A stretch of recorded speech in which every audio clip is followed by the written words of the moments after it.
The desert sun was sinking behind the skyline of Dubai, turning the glass towers into pillars of fire when the secret that would upend a billionaire's empire began to stir beneath the surface. In a city built on wealth, speed, and untouchable reputations, a single truth, hidden for more than 2 decades, was about to collide with one of the most powerful men in the Middle East. This story does not begin with royalty or luxury, but with a wound buried deep inside a man who believed he had outgrown the consequences of his past. It begins with a casting call, a careless insult, and a young woman who stepped into a world that should have recognized her but didn't. For months, the rumors had spread quietly. Khaled Al-Masri, the billionaire whose name sat on half the skyscrapers along Sheikh Zayed Road, was planning the most extravagant charity fashion show Dubai had ever seen. Influencers whispered about it in private lounges,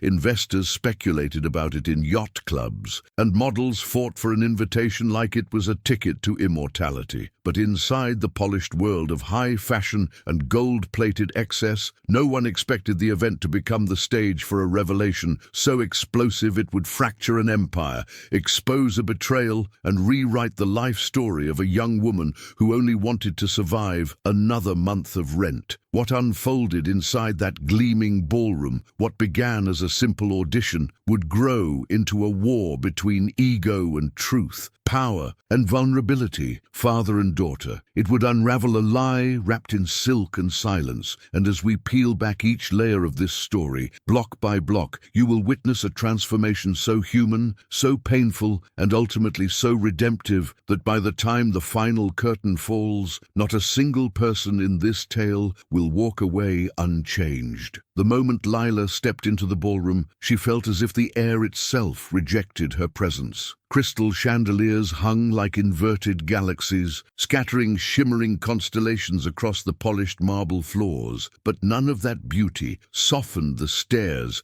slicing into her from every direction. Models draped in designer fabrics whispered behind manicured hands, their voices a blend of mockery and curiosity, while assistants with tablets moved like machines programmed for perfection. Lila clutched the portfolio she'd spent nights assembling, hand-stitched samples, sketches drawn under flickering apartment lights, and photographs taken by a friend who owed her a favor. This audition wasn't her dream, it was her last option before dropping out of design school. But she took a trembling breath and stepped forward, unaware that destiny was already stalking her from the shadows, preparing to drag her into a storm she never asked for. Khaled Al-Masri entered with an entourage that stepped in sync behind him, as if their footsteps were choreographed to match the authority pulsing off his presence. Conversations died instantly. Even the music seemed to lower itself in respect. His tailored suit, dark as desert night,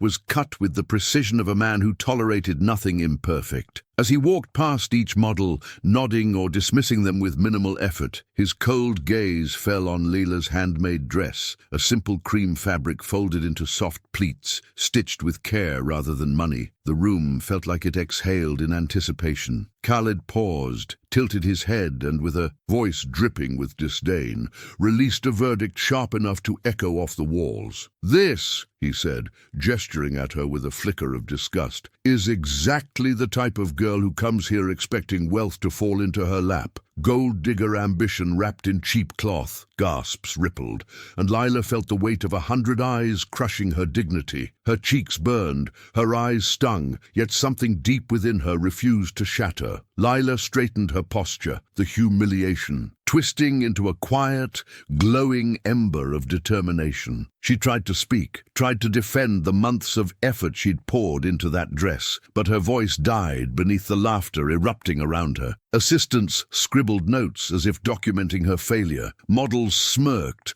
delighted by her embarrassment, and Khaled, unaware of the blood tie tugging invisibly between them, turned his back as if she were nothing more than a forgettable inconvenience. But in that exact moment, beneath the humiliation, and the rising heat of resentment, the universe shifted, because while Khaled believed he had just dismissed another nameless girl, he had unknowingly humiliated the one person whose existence had the power to dismantle everything he had built. Lila walked out of the ballroom with her chest tight and her hands trembling, but the moment she stepped into the warm Dubai evening, the city felt different, sharper, heavier, almost hostile. She made her way through crowded sidewalks and neon-lit storefronts, weaving between tourists and businessmen while trying to swallow the sting lodged in her throat. Back in her tiny studio apartment, she collapsed onto the single worn-out sofa that doubled as her bed. The walls were lined with sketches pinned above a makeshift sewing table, cluttered with scraps, needles, old fabric, and dreams she wasn't sure she could afford anymore. Every inch of that space told the story of someone who fought for a future no one else believed in. She replayed the billionaire's words again and again, cheap cloth, gold digger,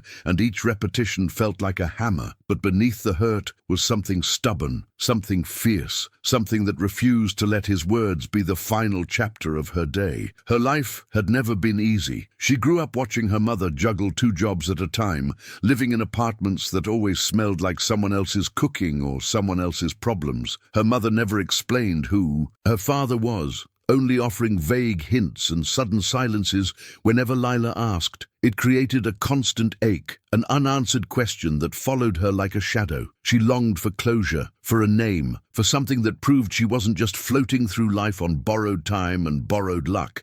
And yet, her mother's silence became a wall she couldn't climb. What she did know was this: design was her refuge. Sewing was the only place where she felt powerful, skilled, visible. When, as she stitched fabric together, she built worlds where she mattered. But talent didn't pay bills, and months of skipped meals and overdue payments were beginning to squeeze her dreams into a corner. Despite everything, there was a certain grace in how she carried herself. Quiet, resilient, unannounced. She wasn't the kind of girl who entered a room demanding to be noticed. She was the kind who changed the room slowly, patiently, without realizing she was doing it. Friends said she possessed an invisible talent, a gift that didn't scream, but instead whispered with elegance. And yet, that subtle magic made her an outsider in a world obsessed with flash and money. Lila wanted just one chance, one moment where someone important actually saw her. Not as a gold digger, not as an inconvenience, not as a girl in a handmade dress, but as an artist capable of creating beauty in a world that often overlooked it. What she didn't know, as she stared at the ceiling that night, was that fate was already weaving her into the path of the very man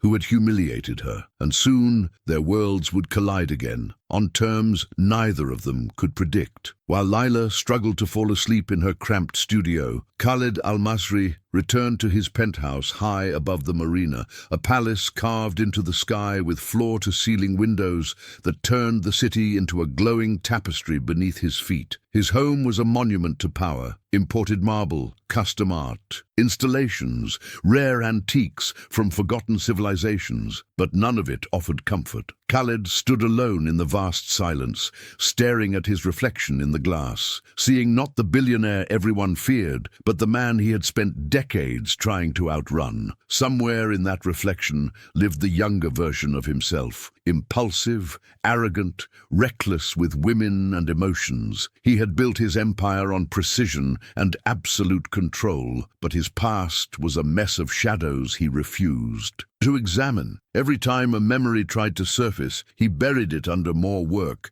more deals, more walls. The fashion show he was organizing wasn't about charity. It was about image, influence, dominance. It was his way of sculpting a narrative in which he always stood untouchable. Yet the insult he hurled at the model in the handmade dress lingered in his mind longer than expected. He couldn't recall her name. He hadn't cared enough to ask, but something about her eyes had unsettled him. Not because she looked weak, but because she didn't. For a split second, before she was drowned by the laughter of others, he saw defiance flicker across her face. A quiet fire, a reflection of something he recognized but couldn't place. It irritated him to feel anything at all. He had built his life around emotional detachment, treating vulnerability as a liability. Still, the memory of her embarrassment replayed in his mind like a glitch, interrupting the sterile calm he cultivated. In every corner of his existence, he poured himself a drink, though he barely tasted it, and tried to focus on the stack of documents awaiting his attention. Contracts worth millions, negotiations spanning continents, but his concentration kept slipping back to that girl. Deep down, beneath the layers of pride and armor,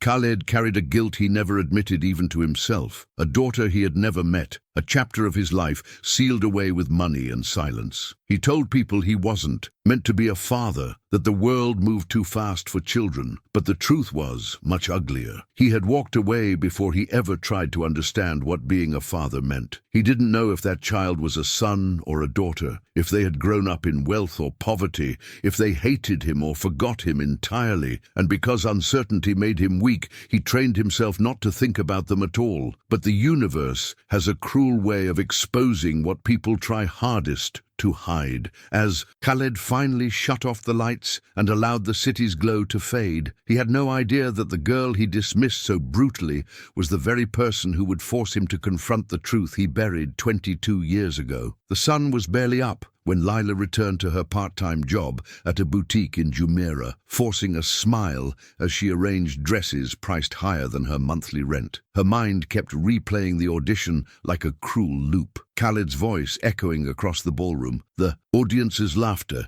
the sting of helplessness. She tried to bury the memory under work, but humiliation is a persistent wound. It aches even when you try to keep moving. Every time the boutique door chimed, she straightened her posture, hoping for a distraction, but instead she found herself dodging judgmental glances from co-workers who recognized her from the viral clips now circulating online. A guest had recorded the moment Khaled humiliated her, and overnight, social media labeled her the cheap cloth girl. Comments mocked her handmade dress, her posture, her silence. She swallowed each insult like a shard of glass, doing everything she could to not break in front of strangers. That afternoon, her manager called her into the office, a small glass-walled cube that gave zero privacy. He cleared his throat, avoiding her eyes, and delivered the news with the awkwardness of someone who pretended to care. The boutique valued its image, and having an employee associated with negative press wasn't good for business. It didn't matter that she was talented or hardworking or loyal. They wanted her gone before the internet storm stained their brand. The dismissal was swift, cold, and humiliating. Lila packed her things with shaky hands, her manager watching from behind the desk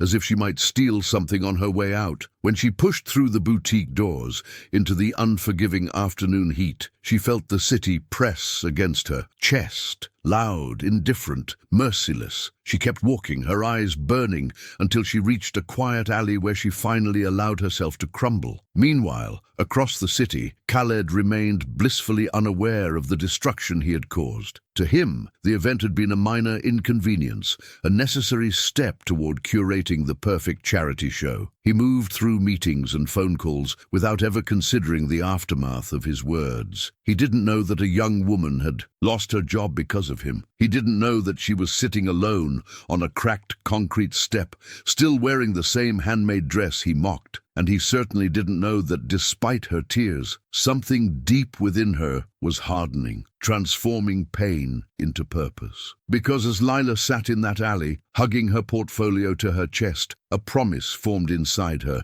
She would not let a billionaire define her worth. She would sow, rebuild, rise, even if she had to scrape her way back with whatever strength she had left. And destiny, ever watchful, was already aligning itself to pull her back into his orbit sooner than either of them imagined. The following days blurred into a silent collapse, the kind that doesn't announce itself with screams, but with the slow unraveling of everything Lila depended on. Without her part-time job, her bills piled up like a wall meant to suffocate her dreams. The landlord slipped warnings under her door. each one colder than the last. The electricity flickered, then died for hours at a time. She stitched late into the night under the dim glow of a battery-powered lamp, her fingers aching, her eyes burning. But the orders she managed to get were barely enough to buy groceries. Her mother, still recovering from an illness she refused to fully explain,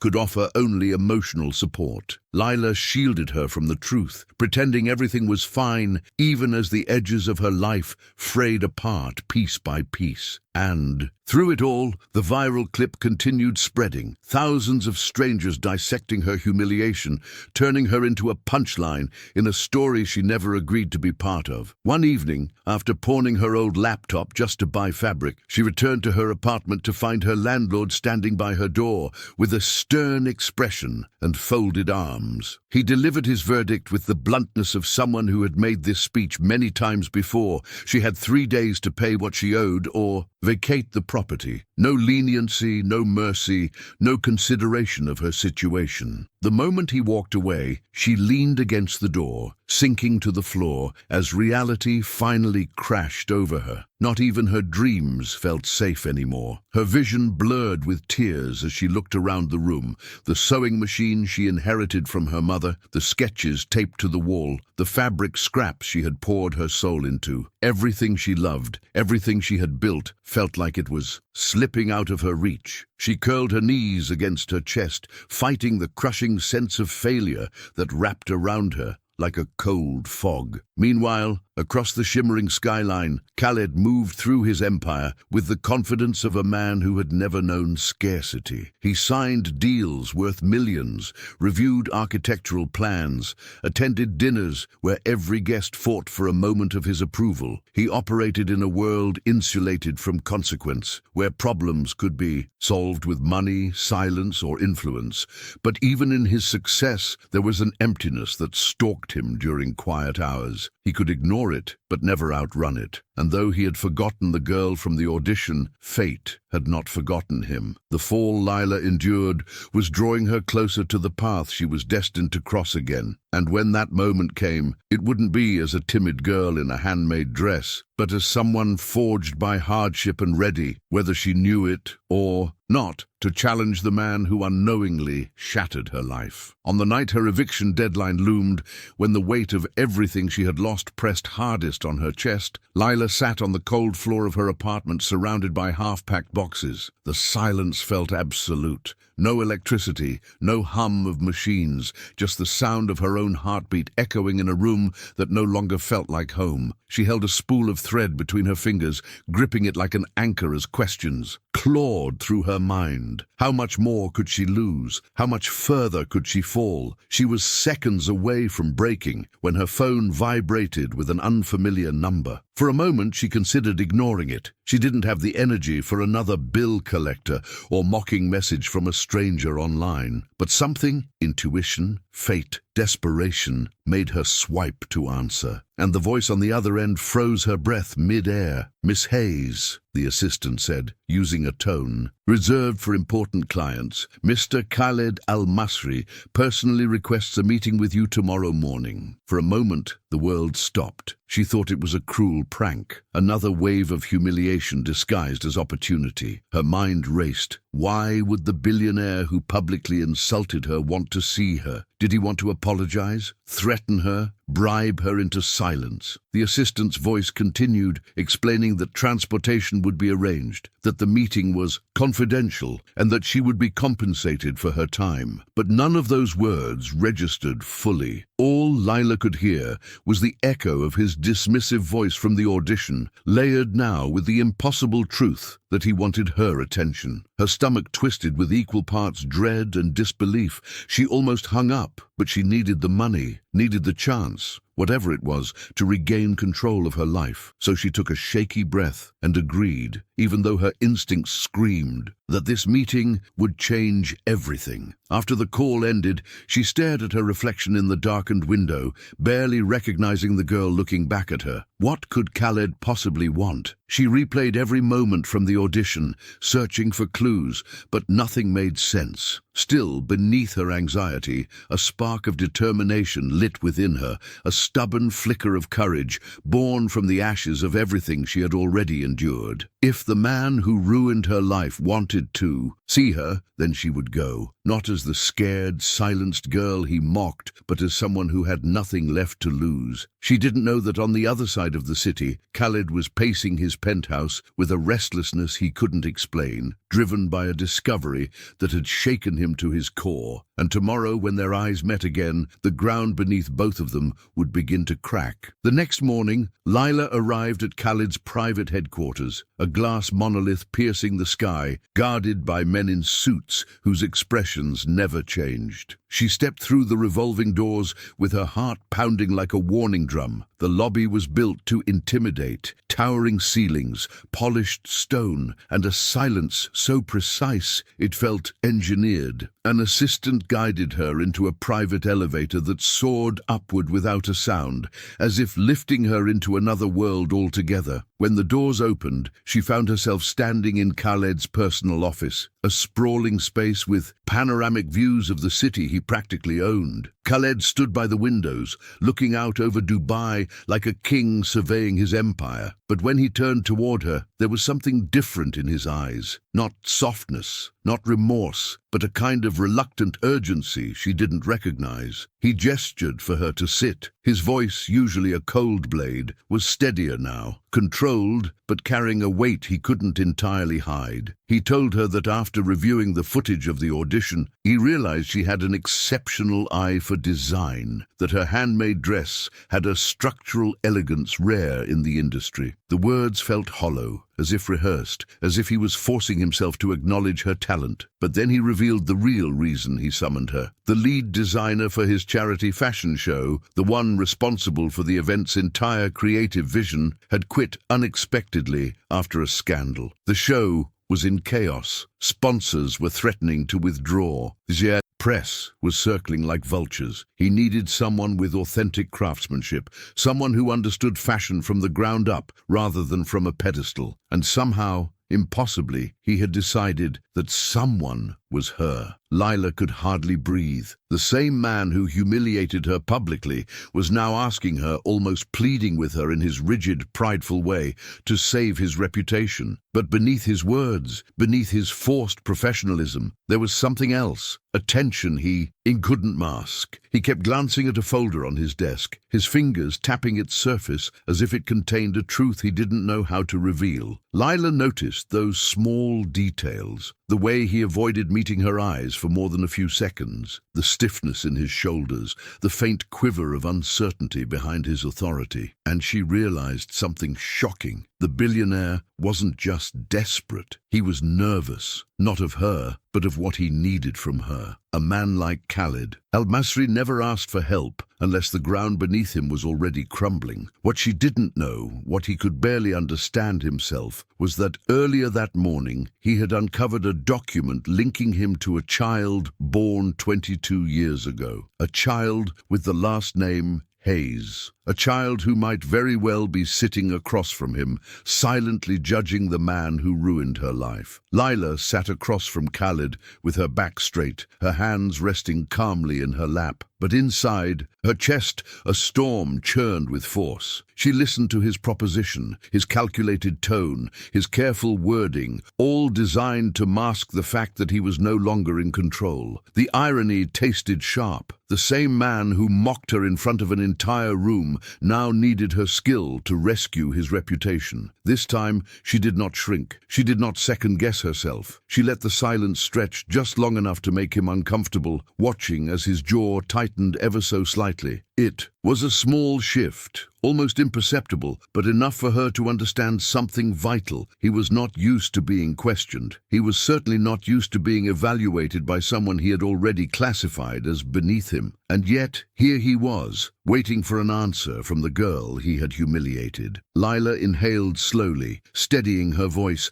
knowing she held more power in that moment than she ever had in her life. When she finally spoke, her words were measured, deliberate and sharper. than anything he expected. She told him she would not allow herself to be treated like disposable talent. If he wanted her skills, then it would be on her terms. She demanded full creative autonomy over the designs, the freedom to choose her own team, and a written agreement guaranteeing her name would be presented as the event's official creative director. Not an assistant, not a consultant, the creative director. Khaled's expression froze, not in anger, but in shock. No one had ever spoken to him with such calm defiance. She continued, stating that she would not tolerate disrespect in any form, not from him nor from anyone under his command. Every word she delivered was coated with dignity reclaimed, each sentence forming a boundary she wished she had drawn a long time ago. And the most surprising thing happened. Khaled didn't interrupt her. He didn't belittle her. He listened. That alone felt like a tectonic shift. But beneath the surface of this negotiation, an unspoken tension thickened the air between them. Khaled had spent the entire morning wrestling with the document inside the folder on his desk, a DNA report connecting him to a woman he once loved recklessly and left without closure. The possibility that Lila might be his daughter gnawed at him, turning his arrogance into something more fragile, something he didn't know how to navigate. Every time she met his eyes with unwavering strength, he felt an unfamiliar ache, a discomfort he couldn't explain. Accepting her conditions wasn't just a business decision, it was instinct, compulsion, perhaps even guilt. So after a long, heavy pause, he agreed to her terms. His voice was steady, but his hands betrayed a slight tremor only he noticed. And as Lila stood to leave, unaware of the truth he was hiding behind that folder, she felt a surge of power she had never experienced. The billionaire needed her, and she was going to make sure he understood exactly what that meant. The following weeks unfolded like a transformation montage carved into reality, each day pulling Lila further from the girl who once cried in a narrow Dubai alley. She moved into a temporary design studio provided by the event sponsors, a vast sunlit space overlooking the marina, equipped with mannequins, industrial sewing machines, and shelves stocked with fabrics she had only ever dreamed of touching. Silk that glowed like moonlight, organza light as breath, embellishments sourced from Paris, Milan, Tokyo. For the first time in her life, she wasn't improvising with scraps or stitching by candlelight. She was crafting art with the tools she had always deserved, and with every sketch she drew, every pattern she shaped, every seam she stitched, she could feel something inside her expanding, confidence settling into her bones like a long-lost birthright. Her designs evolved into a language of their own, bold, architectural silhouettes mingling with softness and emotion, garments that told stories of struggle, resilience, rebirth. She built a small team, not from elite designers, but from overlooked talent, tailors from modest neighborhoods, fashion students surviving on grit, independent artists hungry for a chance. She chose people who reminded her of herself, underestimated, unseen, but holding sparks waiting to ignite. Together, they worked late into the night, fueled by passion and cheap takeout, growing closer in their shared mission to prove that authenticity could outshine luxury. The studio echoed with laughter, music, occasional frustration, and the rhythmic hum of sewing machines working long after the city went quiet. Every few days, Khaled would appear, always silently, always observing from a distance. He never interfered with her creative process as promised, but he watched her with a mixture of awe and unease, like a man standing too close to a truth he wasn't ready to confront. He saw her leadership, her instinctive command, the way people gravitated toward her, and each time she lifted her chin to give instructions or critique a design, he felt something tightening in his chest, a feeling disturbingly close to pride but tainted with fear. As the event approached, the pressure intensified. Media outlets released teasers, influencers speculated wildly, and investors demanded flawless results. But unlike the girl who once shivered under the sting of public humiliation, Lila thrived under the weight of expectation. She transformed the chaos into symphony, the doubt into fuel. The more obstacles arose, the more fiercely she rose to meet them. Rumors began to swirl within the industry about the mystery designer revolutionizing the charity show. No one knew her name. No one suspected the viral cheap cloth girl had become the driving creative force behind Dubai's most anticipated event of the year. And as Lila stood in her studio one evening, watching her designs come alive on the runway during a rehearsal, she felt something she hadn't felt in months: control. She was no longer surviving, she was ascending. She didn't know that her greatest test and the greatest danger was waiting for her in the shadows of the final event,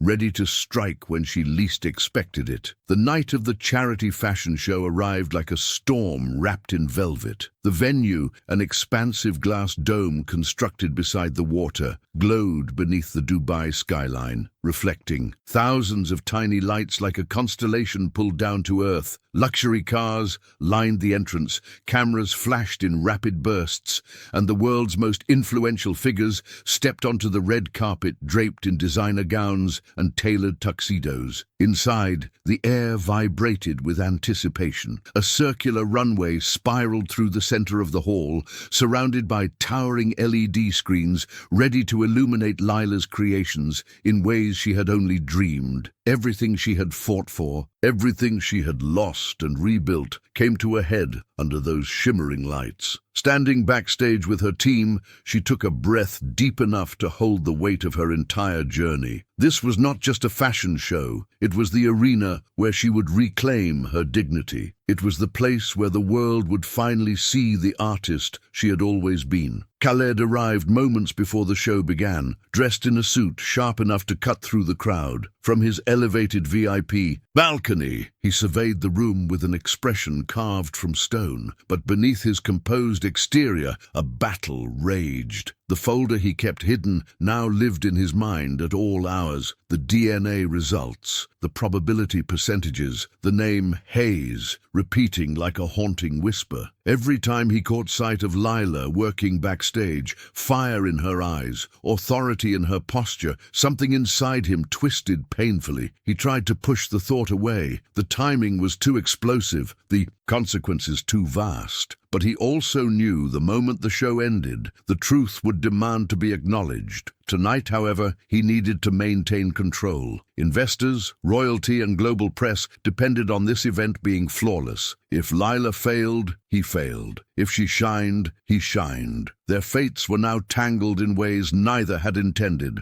As the audience took their seats, the energy in the dome thickened, an electric mix of curiosity, expectation, and hunger for spectacle. Influencers live-streamed from every corner, journalists whispered predictions, and rival designers watched with thinly veiled envy. The lights dipped into darkness. Silence swallowed the room, and when the first spotlight hit the runway, illuminating the opening design, a sculpted gown of silver and cascading chiffon, gasps erupted across the arena. Lila had done it. She had created something transcendent. Her vision pulsed through the room with every model who stepped out, each garment telling a chapter of a story only she could weave. And as the audience leaned forward in collective awe, unaware of the storm brewing behind the scenes, the night began its transformation from triumph to peril. Because while Lila's brilliance took center stage, someone else had stepped into the shadows, someone determined to sabotage everything she had built. In the midst of the show's blazing success, as applause rippled through the dome like waves crashing against tempered glass, a pair of eyes watched Lila from the shadows with venomous intent. Her name was Marina Vale, the former lead designer who had abruptly resigned after her scandal leaked to the press. But few knew the truth. Marina had been fired after investors discovered she had been recycling old designs from obscure Eastern European runways and passing them off as original work. Khaled had buried the scandal quietly to avoid public embarrassment, replacing her with Lila far more swiftly than Marina expected. The humiliation burned her. For weeks she seethed, telling herself she was the rightful genius behind the show, that she had been sabotaged, betrayed, replaced by an amateur with a sob story. And when she learned the anonymous mystery designer taking her place was the same girl Khaled had publicly mocked, her resentment metastasized into obsession. Tonight, she intended to reclaim her throne, not by talent, but by destruction. Marina had managed to slip backstage disguised as an event assistant, her badge forged, her hair pulled into a tight bun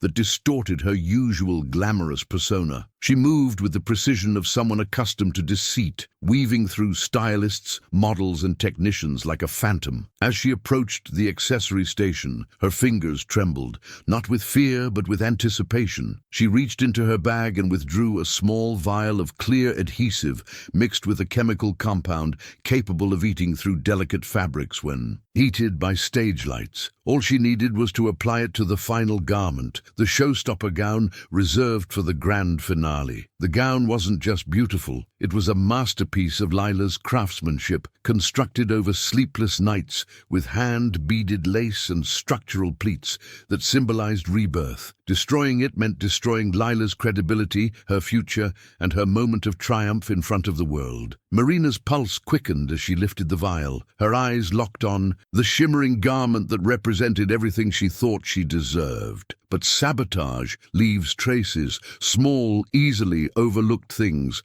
like a thread snagged on fabric, a bead shifted out of place, or the faint chemical smell that didn't belong near silk. As Marina turned to leave, her lips curling into a smile of dark satisfaction, she didn't notice that she had brushed her sleeve against the beadwork, leaving a tiny, unnatural smear behind. She didn't see the way one of the dress's structural seams began to react, tightening in a way it wasn't designed to, and she certainly didn't see the pair of eyes watching her closely from behind a stack of equipment crates. Someone had noticed her, someone who understood the stakes, someone who would soon alert Lila and ignite the confrontation that would turn a night of triumph into a battlefield of truth. The hidden enemy had made her move, unaware that her downfall had already begun. Lila was reviewing the lineup. Backstage, when she felt the faintest tug in the air, an instinctive pull, the same kind of intuition that had saved countless garments she'd repaired under impossible deadlines. She stepped toward the final gown, the masterpiece she had poured her soul into, and immediately sensed something was wrong. The dress stood exactly where she left it, shimmering under the soft backstage lights, but it felt different. The harmony of the beadwork was off by a fraction of an inch. The structure of the left panel seemed slightly stiff,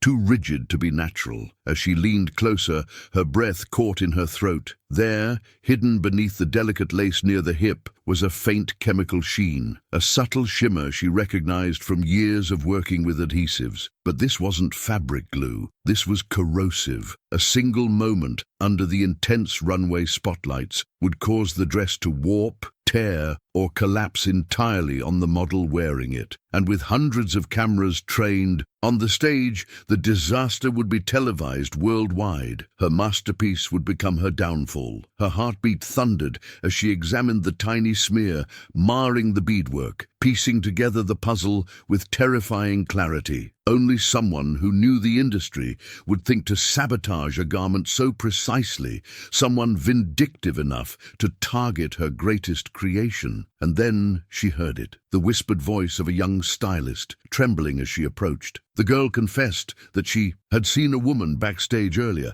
someone who didn't belong, someone with striking cheekbones and cold eyes, someone she recognized from old event posters, Marina Vale. The name struck Lila like a lightning bolt, and suddenly everything made sense. The hostility around the show's secrecy, the rumors of a disgraced lead designer, the bitterness lingering in the air. Marina hadn't just come to watch, she came to destroy. Fury and adrenaline coursed through Lila as she stared at her. Wounded creation, Marina had tried to break her. Again, but this time Lila wasn't the vulnerable girl who stood frozen on a marble ballroom floor. She was a leader, a creator, a problem solver forged by hardship, and she refused to let her enemy win. In that moment of clarity, she noticed something else, something only a trained designer would have caught. The chemical had been applied unevenly. Marina had been in a rush. In her haste, she had left a fingerprint, an actual, Fingerprint. Embedded in the dried residue, the smear had captured a partial pattern, faint but visible under the light. It was proof. Physical evidence that tied Marina directly to the sabotage, and Lila realized she could use this mistake to her advantage. Instead of panicking or calling the show to a halt, she could set a trap, one that would expose Marina publicly, decisively, and irreversibly. The kind of trap a saboteur could never escape. Her mind sharpened like a blade as she called her team together, whispering instructions with precision and fire. If Marina wanted to ruin her on the biggest night of her life, then Lila would make sure Marina destroyed herself instead. Lila acted with a calmness that struck her team with awe. Instead of panicking, she removed the sabotaged gown from the lineup and replaced it with a nearly identical prototype, unfinished in the hem, but structurally sound and safe. She instructed her assistants to behave as if nothing was wrong, to keep the backstage energy flowing as usual, and to treat the damaged gown as though it were still the centerpiece. She hung it near the fitting area with its train elegantly spread, illuminated by a warm overhead spotlight that would draw any curious eyes. If Marina had gone to such dangerous lengths to destroy her work, she wouldn't be able to resist watching her plan unfold. Saboteurs always returned to witness the chaos they created. It was a compulsion, a signature flaw, and Lila intended to use that flaw as a snare. As final touches were made to the replacement dress, she scanned every shadow, every corner, waiting for the snake to slither out of hiding. Meanwhile, she alerted the event's head of security, a broad-shouldered man with years of experience reading human behavior. She quietly explained the situation, pointing out the chemical smear, the partial fingerprint, and the stylist's eyewitness account. His expression hardened with recognition. Marina Vale had been banned from the premises after her dismissal, but had a reputation for slipping into events where she wasn't welcome. The security chief deployed his team subtly, positioning them at key exits, blending in with the chaos of the final preparations. No alarms, no scene, just a tightening net ready to snap shut. The trap was set. All that remained was Marina's arrival. And sure enough, like a moth drawn to its own fire, Marina crept back into view, her posture tense, her eyes sharp, hovering near the fitting racks as if pretending to check her phone, while her gaze darted repeatedly toward the gown she believed was about to self-destruct on the runway. She was waiting for the moment her sabotage would be broadcast to millions. But as the final model walked the runway in the safe prototype gown, leaving the audience breathless and unaware of the drama behind the curtain, Marina's expression twisted from anticipation to panic. Her eyes widened, confusion flickering violently across her face. Something was wrong. The gown was intact, flawless, shimmering under the lights exactly as intended. Her plan had failed. That panic, raw, unfiltered, was all the confirmation Lila needed. She stepped out from behind a curtain and locked eyes with Marina, her voice low but steady. Looking for this? She lifted the destroyed gown, revealing the chemical smear and the fingerprint glistening under the spotlight. Marina, paled as security, emerged from every direction. She stammered excuses, lies, half-formed accusations, but the evidence spoke louder than her trembling voice. The crowd outside roared with applause as Marina Vale was escorted out in disgrace, her attempt at sabotage crumbling as visibly as her reputation. Lila didn't smile. She didn't gloat. She simply watched justice unfold, calm, resolute, victorious. As Marina was dragged out of the building, the final note of the music faded and the last model reached the end of the runway, her gown catching the light in a cascade of brilliance. Then, for a moment, there was silence, an inhale held collectively by hundreds of spectators, and suddenly the dome erupted. Applause thundered from every direction, rising like a wave that crashed over the room with overwhelming force. Influencers stood to their feet, clapping with wide-eyed astonishment. Designers whispered in disbelief, struggling to comprehend how someone they had never heard of had just redefined the tone of the entire industry in a single evening. Investors leaned toward Khaled, demanding to know who was behind the astonishing vision that had just unfolded before them. Cameras flashed. Headlines were already being crafted, and backstage, surrounded by her team, Lila felt her knees tremble, not from fear, but from the emotional avalanche of realizing she had not just survived the night, she had conquered it. Khaled descended from his VIP balcony and made his way backstage with the pace of a man walking toward destiny. When he stepped into the controlled chaos behind the curtain, his gaze landed on Lila, still catching her breath, still holding the sabotaged gown, still glowing with the force of someone who had just proven the world spectacularly wrong. For a moment, he simply stared at her, unable to speak. He saw not the timid girl he once dismissed, not the trembling figure he humiliated under chandeliers, but a leader commanding respect, a visionary whose talent eclipsed every expectation placed upon her. And though his face remained composed, something inside him cracked open. He approached her with the solemnity of a man acknowledging an undeniable truth, and, in a voice rarely heard from him, he said words that held more weight than any contract, any check, any public statement. "You saved this show, and you saved my reputation." It wasn't flattery, it wasn't charm, it was an admission of absolute dependence. Then came the moment no one could have predicted. As the organizers announced the creative director's introduction to the audience, Khaled stepped forward, not as her superior, but as the man whose empire had just been upheld by her genius. He placed a hand on her shoulder and guided her toward the runway entrance. When her name echoed across the dome, creative director Lila Hayes, the crowd exploded, rising to their feet in a standing ovation that seemed to shake the glass overhead. Photographers surged forward, flashes bursting like fireworks, capturing the young designer who had turned humiliation into triumph. Her team cheered, tears streaming down some of their faces. For the first time in her life, Lila felt seen, fully, unequivocally, and irrevocably seen. She stepped onto the runway, head held high, surrounded by applause, unaware that the most life-altering revelation still waited just beyond the glow of the lights. In the days following the show, Lila's world shifted with dizzying speed. Offers poured in from global fashion houses, influencers begged for interviews,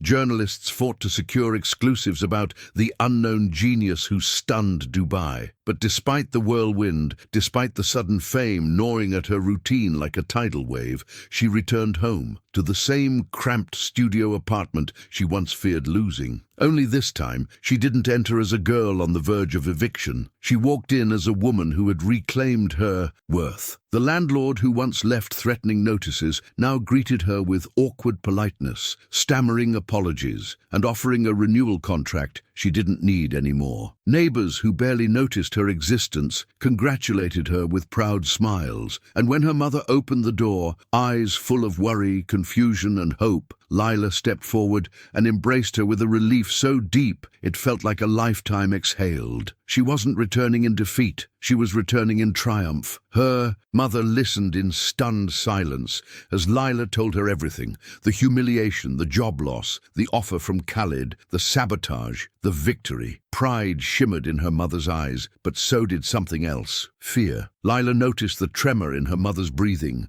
the way her hands clasped tightly in her lap. She asked what was wrong, and her mother stared at the floor for a long moment before whispering, "There's something you need to know. Something I should have told you years ago." But before she could continue, a knock echoed from the door. A slow, heavy knock, too purposeful to be a neighbor, too confident to be a stranger. When her mother opened it, both women froze. Standing in the doorway, framed by the dim hallway light, was Khaled Al-Masri, not surrounded by assistants, not armored in arrogance, just a solitary man, his expression carved with vulnerability he could no longer hide. Her mother's face blanched with the shock of seeing a ghost from her past. Lila felt her stomach drop. The puzzle pieces she had avoided for years began to click into place with terrifying clarity. Khaled stepped inside quietly, as though entering sacred ground. His eyes drifted across the tiny apartment, the sewing machine, the sketches on the wall, the remnants of a life he never helped build. Then his gaze landed on Lila, and the weight of a truth long buried pressed into the room. "Lila," he began, his voice low, unsteady,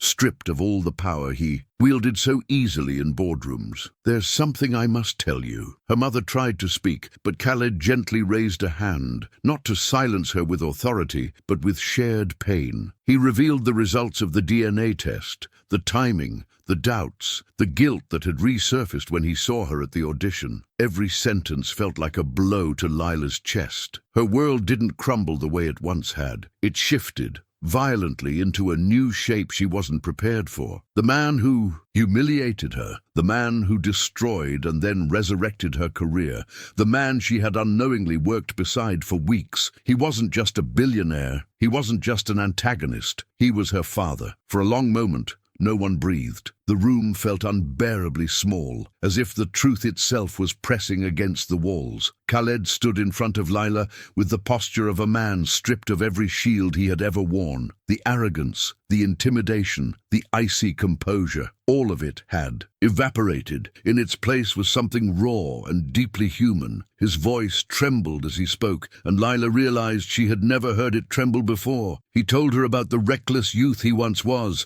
about the woman he fell for, impulsively, passionately, foolishly. He admitted he panicked when responsibility came too early, too suddenly, in a life already spiraling with ambition. He confessed how he walked away, convinced at the time that it was better for everyone, unaware of the profound damage he inflicted. As he talked, he didn't justify, he didn't sugarcoat. He bled truth into the tiny apartment, truth that had been buried for 22 years. Her mother sat silently, tears streaming down her face, not from shock, but from the resurfacing of an old wound she had carried alone. She explained how she had tried to tell him, how letters went unanswered, how she eventually stopped trying because she realized he had chosen his empire over his humanity. And Khaled? He listened. For once in his life, he didn't command, interrupt, or defend himself. Every memory her mother shared carved deeper lines of regret into his expression. He admitted that after years of running from his past, he hired someone to track down records, birth certificates, hospital logs, because something about Lila had struck him like a haunting. He said that when he saw her sketches, her hands steady over fabric, something in him recognized a piece of himself he didn't know anyone else carried. "I didn't deserve to be your father," he whispered, "but I am, and I am so terribly late." Lila listened, feeling the storm inside her twist into something unrecognizable. Anger pulsed through her, anger for the years she grew up without a father, for the humiliation he put her through, for the emotional wreckage he left behind in her mother's life. But layered beneath the anger were other emotions she didn't know how to name. Shock, grief, a strange, aching curiosity. She looked at him, this man who built towers out of steel and glass, who commanded rooms with his presence, who effortlessly destroyed and resurrected livelihoods, and for the first time she saw the cracks, the shattered man beneath the marble exterior, the frightened boy who had never learned how to stay. And though she wasn't ready to forgive him,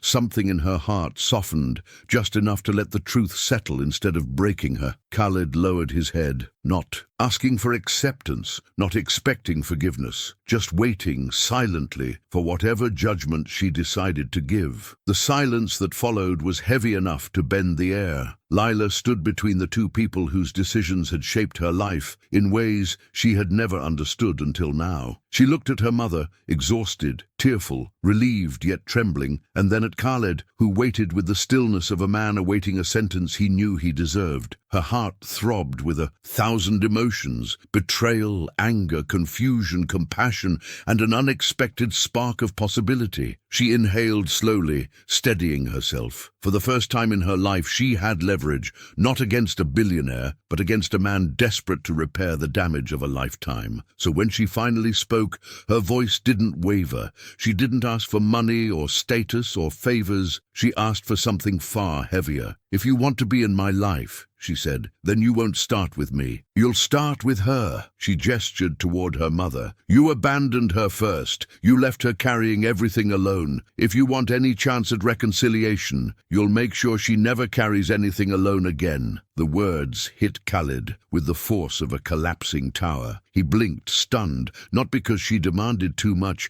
but because she hadn't demanded nearly as much as he expected. Lila wasn't negotiating for herself. She was advocating for the woman who had carried her entire world on fragile shoulders. That realization broke him open even further. He turned to her mother, his expression stripped of every layer of pride and power he had ever weaponized. "I cannot undo the past," he said quietly, "but I can spend the rest of my life honoring the responsibility I failed." Her mother hesitated, her hands trembling with decades of unresolved pain. Khaled continued, promising financial stability, not as a payoff, but as restitution. He offered long-term support for her health, her well-being, her future. He even promised transparency and openness, agreeing to attend therapy with them both, if that was what healing required. His voice shook with sincerity. "I will do whatever it takes," he said, "not for my reputation, for you." But Lila wasn't finished. Stepping closer, she added one final condition, one that extended beyond the walls of their small apartment. "If you truly want to change," she said, her eyes piercing his, "then the charity show won't be a one-time project. You'll fund scholarships for young designers who don't have the resources. You'll open doors for people like me, kids who stitch their dreams with scraps and hope." Khaled's breath caught. This wasn't a request. It was a challenge, a moral demand, a chance to use his influence for something meaningful. Slowly, he nodded, accepting without hesitation. For the first time, Lila saw something in his expression that wasn't fear or guilt or pride, something softer, humbler, almost grateful. "You have my word," he said. And in that moment, something shifted between them. Not forgiveness, not yet, but the fragile beginning of a bridge being built from both sides. The days that followed unfolded with a quiet, fragile peace. Nothing dramatic, nothing rushed, just a slow unraveling of tension that had lived in Lila's life since before she was born. Khaled kept his word. He returned to the apartment again and again, not as a billionaire or a benefactor, but as a man trying, awkwardly, imperfectly, to learn how to be present. He accompanied her mother to medical appointments, arranged discreet support where needed, and never once used money as a shield to avoid emotional accountability. Sometimes he simply sat at the kitchen table, listening to stories about Lila's childhood he had missed, absorbing each one like pieces of a puzzle he had spent 2 decades refusing to see. Lila remained cautious, setting boundaries that forced him to move slowly, but each day the ice between them thinned, not enough to see completely through, but enough to let light through the cracks. Healing, she realized, didn't happen in a single moment of revelation. It happened in consistent, uncomfortable effort. Meanwhile, her career soared. The scholarship program she demanded from Khaled launched with overwhelming support from brands and investors eager to align themselves with the story of resilience and redemption. Messages flooded her inbox from young designers around the world, thanking her for opening doors they once believed were locked. Interviews, magazine covers, invitations to global fashion weeks followed in rapid succession, but Lila approached each opportunity with humility and clarity. She hadn't fought this hard just to become another industry figure swallowed by ego and glitter. She stayed rooted in the people who believed in her from the beginning, her team, her mother, the overlooked talent she lifted up alongside her. And though Khaled's empire remained vast, he never once tried to overshadow her success. Instead, he took a step back, watching with a pride he didn't fully understand, offering support only when she asked for it. Each time she introduced him publicly as her father, slowly, cautiously, intentionally, she watched him swallow emotions he wasn't used to feeling. On a quiet evening, weeks later, Lila stood on her apartment balcony, the Dubai skyline shimmering like a promise in the distance. She thought of the girl she used to be, the one humiliated under chandeliers, the one mocked for wearing a handmade dress, the one who cried in an alley with everything falling apart. That girl felt like a stranger now, yet also the foundation of everything she had become. She exhaled softly, touched by gratitude for the pain that shaped her, the courage that saved her, and the truth that changed everything. Then, with a voice steady, enough to be spoken to the universe, she asked the question that lived at the heart of her journey. How many people out there are still waiting for someone to believe in them? And as the city lights flickered in answer, she hoped her story would inspire every single one of them to rise, no matter who tried to dim their light.